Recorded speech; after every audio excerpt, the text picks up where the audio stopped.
Bonjour les amis, dans cette vidéo, je vais vous dire tout sur l'indicateur RSI. Nous analyserons les informations nécessaires et envisageons l'une des stratégies pour l'utiliser sur Pocket Option. Vous voulez savoir comment augmenter vos profits? Alors restez avec moi. Bonjour à tous les amis, dans cette vidéo, je vais vous dire absolument tout ce que je sais sur l'indicateur RSI. Je suis sûre que vous avez rencontré cet indicateur plus d'une fois. C'est l'un des outils les plus populaires de la plateforme et plus d'un millier de vidéos ont été réalisées sur cet indicateur. Cependant, dans ce court vidéo de 10 minutes, je publierai absolument toutes les informations que je connais sur l'indicateur. Eh bien, je vais également vous montrer l'une de mes stratégies que vous pouvez utiliser pour échanger sur les options et gagner de l'argent. Ainsi, par défaut, l'indicateur RSI est utilisé avec une période standard de 14. Pour l'ajouter, allez dans la section des indicateurs, cliquez en conséquence sur RSI, agrandissez-le dans les styles. La ligne principale, je la rends un peu plus épaisse, la ligne, et j'enregistre. Cela nous donne une si belle image dans laquelle il est facile de s'orienter. Regardons maintenant un court vidéo dans laquelle je vais vous expliquer toutes les bases de cet indicateur et revenons au trading.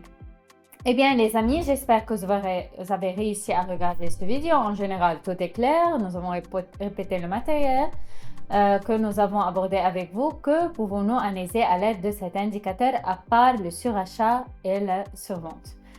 C'est en fait un point très intéressant car beaucoup de gens considèrent cet indicateur comme un indicateur de signal, mais ce n'est en réalité pas le cas. RSI est un indicateur auxiliaire dans un plat, c'est-à-dire que lorsque le marché évolue dans une certaine gamme, nous pouvons alors utiliser cet indicateur comme outil auxiliaire.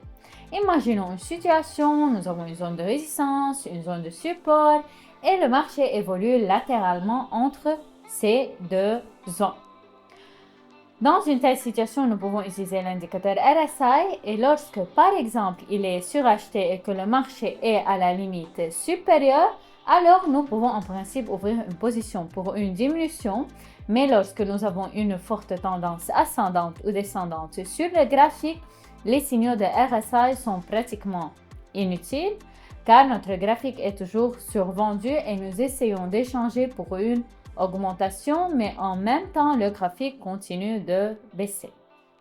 Voici donc une observation intéressante que nous utiliserons aujourd'hui et que je vais vous démontrer. Nous échangeons sur la divergence entre le graphique et cet oscillator. C'est une stratégie assez fiable si vous savez l'utiliser. Regardez, nous avons deux sommets sur le graphique. Voici le premier sommet, voici le deuxième sommet. Nous marquons les mêmes sommets sur l'oscillator. Ici, nous avons le premier sommet, voici le deuxième sommet. On voit que le graphique grandit, l'oscillator baisse. C'est une divergence. Quand on obtient une divergence entre les graphiques et l'oscillator, on comprend que le prix suivra tôt ou tard l'oscillator, c'est-à-dire vers le bas. Et en conséquence, à partir du deuxième sommet, par exemple, nous aurons avec vous une position pour une diminution. Si maintenant la bougie s'est fixée au-dessus de cette valeur maximale précédente et que le RSI est également inférieur à son sommet précédent, nous ouvrirons une position pour une diminution. Alors, le point le plus important ici est de détecter la divergence. Je suis sûre que tout cela est clair dans la pratique. Alors, mes amis, regardons cette situation. Ouvrons ici un accord pour une augmentation. Oui, contre une forte tendance descendante, mais que voyons-nous ici? Nous voyons une divergence entre le graphique et l'indicateur.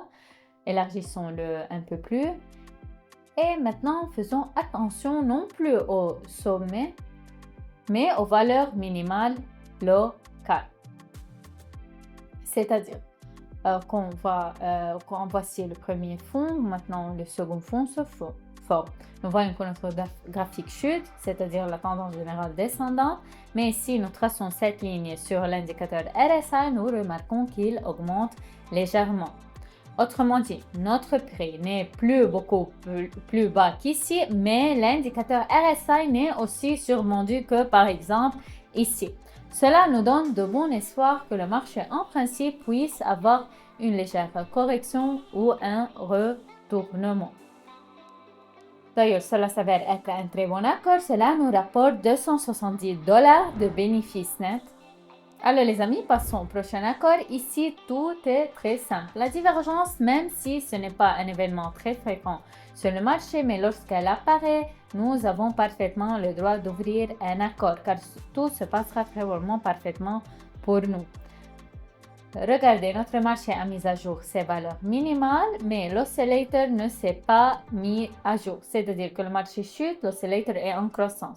Le prix tombera tôt ou tard derrière l'indicateur RSI. On s'attend donc à un léger retournement ou à un rebond dans 15 secondes si le marché clôture au même endroit ou en haut ou on aura un profit.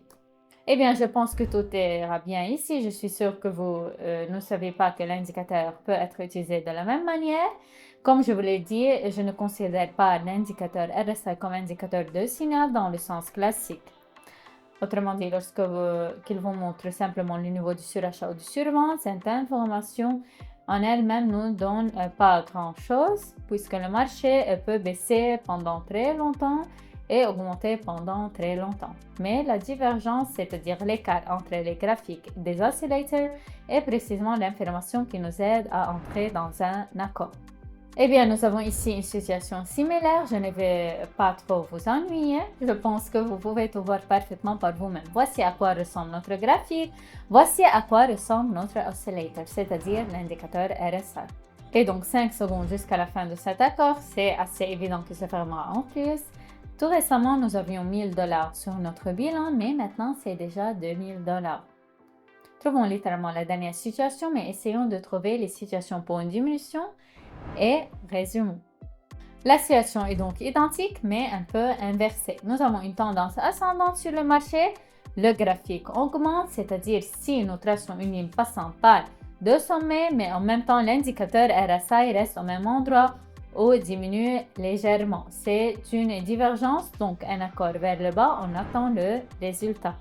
Eh bien, c'est très bien que le marché aujourd'hui suive clairement nos stratégies et même si cet accord a été conclu de très près, il s'est quand même clôturé en plus. J'ai aimé le trading d'aujourd'hui. Je vais donc essayer d'organiser une séance de trading gratuite sur cette stratégie sur ma chaîne de Telegram. Vous trouverez le lien dans la description. Merci d'avoir regardé. À bientôt.